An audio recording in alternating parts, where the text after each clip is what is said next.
吉利嘅第一日行程啊，咁啊嚟到呢個位咧就係一個叫做一個類似測試場啦，或者係試車場嘅地方。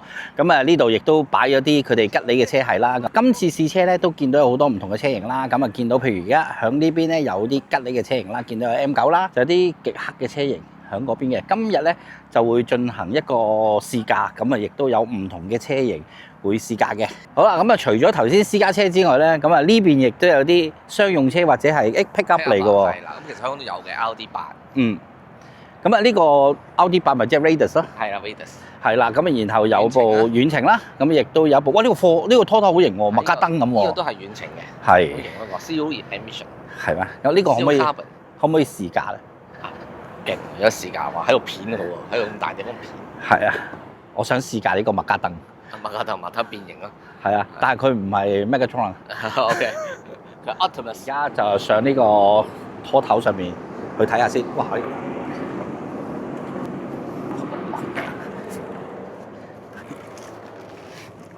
上嚟都唔算難嘅喎，都好容易啊咁啊。好啦，而家啱啱上到嚟啦，嗱呢個叫做遠程星漢嘅 home track 啦。咁啊上到嚟咧，咁其實咧第一次真係睇到咧，成架車咧都好似私家車咁嘅。佢有一個電子屏啦，咁亦都係可以，譬如好多 apps 喺呢度啦。好啦，咁啊呢兩邊咧，亦都係有電子倒後鏡啦。呢邊亦都有個電子倒後鏡。仲有一個特別嘅，佢亦都係可以用語音喚醒嘅。你好，遠程。主駕請說。空調開低一點。空調溫度已調低。咁啊嗱，其實同普通私家車真係冇乜太大分別，真係。好啦，咁啊後面咧亦都係有一個叫生活艙咁嘢啦，因為呢個頭先叫 home track 啊嘛。咁啊後面亦都係有床啦，亦都係有哇一個好靚嘅洗手間。咁啊上面亦都係一個上格床嘅，咁呢度有微波爐啦，呢邊亦都有一個叫煮食爐，所以成個空間係好大。都要做一個就係雪櫃，咁呢度亦都有一個雪櫃。所以成架車咧，即係好似一架半房車咁樣嘅。咁後面亦都可以睇到有個拖架啦。嗱呢一類型咁嘅卡車咧，咁啊通常都唔會係一個人駕駛嘅，會係兩個人駕駛。所以咧，佢呢邊咧亦都有一張司機卡。咁啊呢張司機卡咧，亦都係可以作出一個定位功能嘅。哇！估唔到而家嘅叫拖頭或者啲叫重型貨車咧係咁正嘅，即係外面靚之餘咧，裡面嘅設備真係同一部私家車冇分別啊！原來呢架車都有天窗啊，不過我唔知點樣開佢，佢係有天窗嘅呢架。同埋咧，我成個人企高咧，都係掂唔到頂㗎。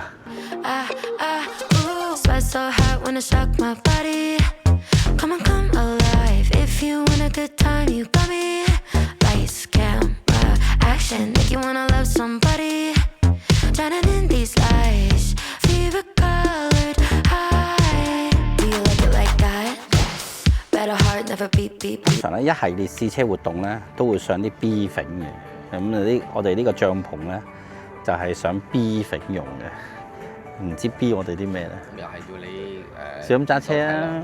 守咩規則啊？唔準亂揸，聽到未啊？冇亂執你啊，會玩你嘅。嗱聲簽啦！你簽先啦，快啲啦！保密協議啊！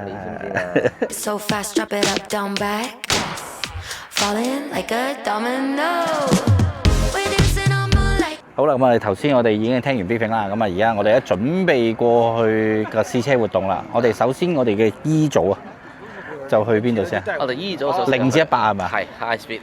其實有3樣嘢玩嘅，其實就係 high speed，跟住之後就轉卡難嘅。係啦。仲有一個就係唔知點解咩 statistic display， 唔知點樣。呢個我都唔知。係啦。咁我哋先試呢個 high speed， 好似有 speed bump， 有01加速。係啦，唔好撞親人啦。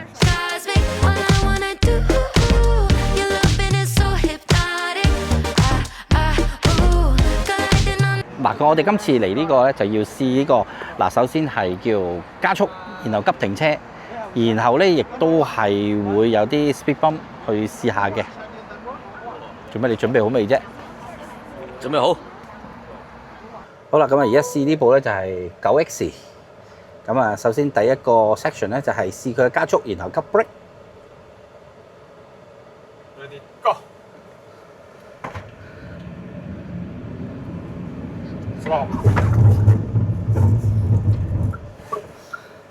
哦，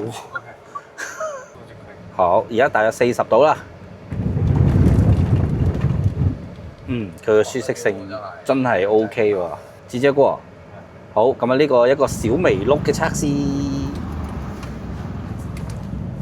OK， 喂都算穩啦嚇。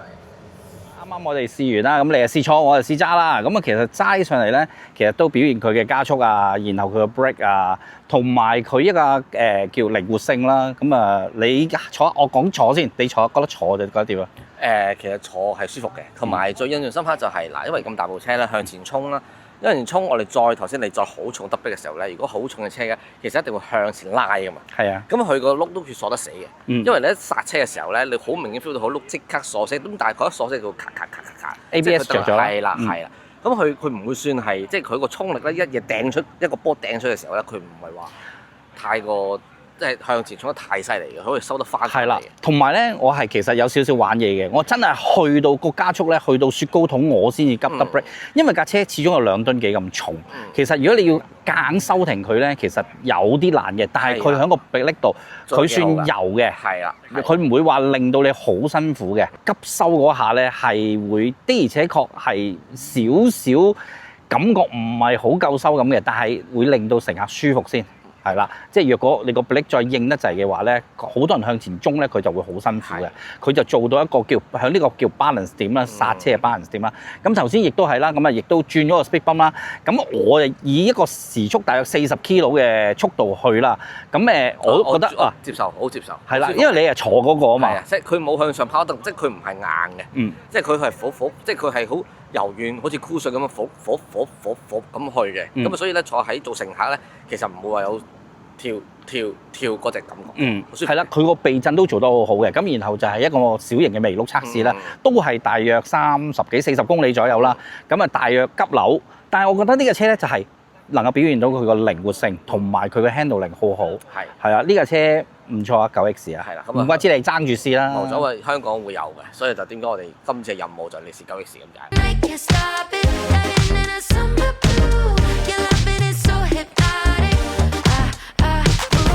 第二個 section 嚟到嚟 Gymkhana 啦，咁啊 Gymkhana 咧就已經擺一部 C class 啊，唔係呢部星元6啊，星元6俾我哋。卡薩雖然佢是 C 卡啫，分喺裏邊。因為佢有大武勒嘅股份嘅。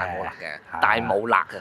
係啦，但係就唔係收購。唔係收購嘅，但係都唔好咁似啦。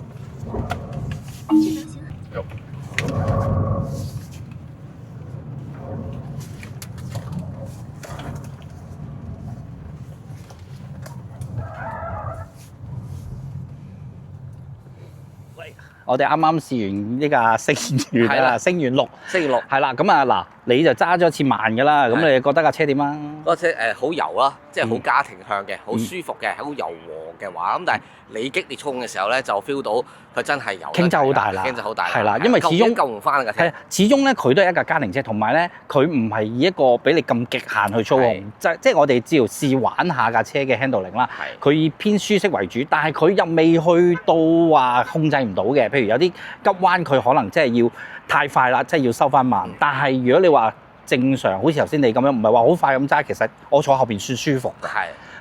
但係啱啱你嗰盒喺白鴿灣咧，你好快咁樣轉油咧，佢確實係沉咗落去。係啊，因為佢避震太遠啦，所以佢上唔翻嚟，傾側太大，好明顯嘅其實嗰個 feel。咁啊，都係嗰句，因為我哋係較為極限去試啫，係啦。咁啊，家庭車佢就行翻家庭路線嘅。好似我咁樣本身咁穩陣揸咧，其實個車係真係舒服嘅。OK。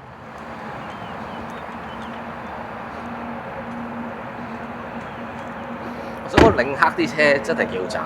好啦，啱啱我都揸完領克嘅08啦，咁啊嗱呢個08咧就係 SUV 型，咁啊如果相比頭先嗰架星元06咧，我會覺得佢個車架係硬啲嘅，但係個 body roll 大少少嘅。咁但兩部都係唔同車款，咁好難咁樣比較嘅。咁一部房車款，一部都叫 SUV 車款啦。我都覺得佢高嘅，個懸掛都長嘅。咁所以咧就同埋如果佢個阻尼可以再硬啲，就會好啲。咁而家都係有啲偏軟嘅。咁但係車架係其實硬當佢靈活嘅，其實都係啦。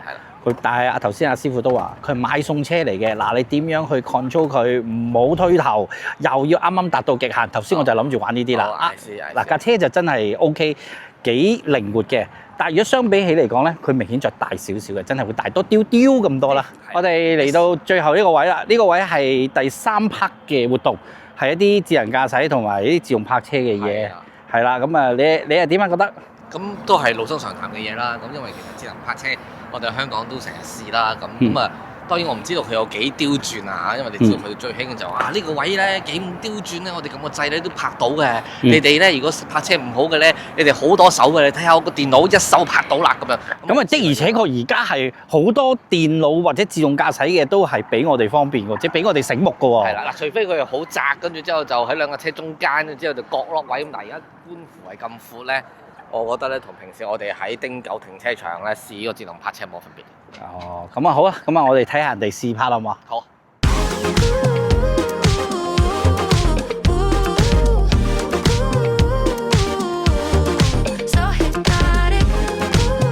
好啦，嗱頭先我哋講有智能駕駛啊嘛，我發覺冇人去智能，即係純粹玩個智能冷氣。咪而家智能靜態。係啦，而家變咗咧，原來得架7X咧。係有自駕嘅，佢真係自動泊車嘅。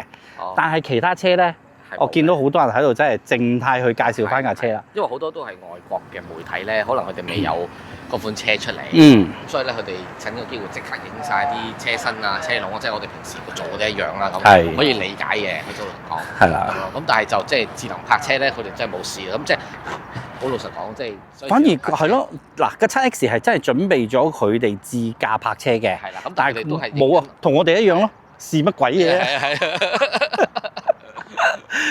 嗱，而家佢哋玩緊咧叫智能冷氣，佢哋而家入邊體驗緊咧個冷氣個冷度有幾大嘅智能冷氣，智能嘥冷氣，你做乜嘢啫？呢個位咧泊咗個位裏面咧，佢哋就會自己喺度玩個冷氣噶啦。咁啊，通常咧就校到18度，睇下佢凍唔凍啦。如果凍嘅咧，呢架車就 very good 噶啦，可以買噶啦。如果唔凍咧，就同 AI 講開大一點冷。你一定要出呢段啊！頭先嗱個講智能冷氣非常之令人學到嘢㗎。你一定大家各位觀眾一定，如果佢冇出呢段咧，喺留言同佢講翻點解你唔出緊呢段智能冷氣